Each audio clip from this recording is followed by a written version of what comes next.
지난해까지만 하더라도 대출하면 카카오뱅크란 공식이 공공연하게 돌아다녔죠. 그런데 올해 들어 카카오뱅크가 시중은행들보다 높은 금리를 요구해온 걸로 드러났습니다. 특별히 달라진 건 없다는 입장이지만 벌써 6개월째 시중은행보다 높은 수준의 금리를 이어가고 있습니다. 그 배경은 무엇인지 이혜린 기자가 보도합니다. 지난해만 하더라도 저금리에 편리한 대출을 내세우며 고객을 끌어온 카카오뱅크. 하지만 올해는 분위기가 확연히 바뀌었습니다. 카카오뱅크의 대출 금리가 시중은행보다 훨씬 높은 수준을 보이고 있는 것. 상반기 5대 시중은행과 카카오뱅크의 신용대출 평균 금리를 비교하면 매월 최고 금리를 요구한 곳은 카카오뱅크였습니다. 가장 낮은 금리를 기록해온 곳은 신한은행으로 올 초 2% 후반대부터 시작해 지난달 2.4%까지 내렸습니다. 카카오뱅크와 신한은행의 순위가 6개월째 그대로인 점도 눈에 띕니다.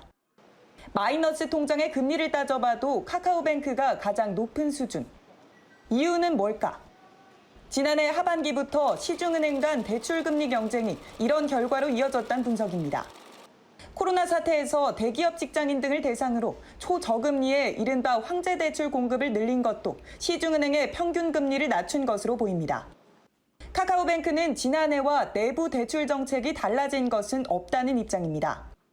국내 인터넷은행이 대출에서 힘을 잃어가는 데는 데이터 규제라는 큰 장벽도 한 몫을 하고 있습니다. 신용을 분석할 때 빅데이터를 사용할 수 없어 회원이 대출을 갚지 못할 확률이 높아져 은행은 비교적 높은 금리를 요구할 수밖에 없단 겁니다. 외국에서는 8만 개, 10만 개를 데이터를 쓰는 데 비해서 우리나라가 100개도 안 되는 데이터를 써요. 빅데이터라고 할 수도 없는 상황이에요. 그러니까 자연적으로 금리를 높게 받아야 은행이 손해를 안 보게 되죠. 데이터 관련법이나 시중은행들의 대출 영업 폭주에 힘을 잃어가는 카카오뱅크. 대출하면 카뱅이란 공식이 깨지면서 어떤 경쟁력을 내세울 수 있을지 주목됩니다.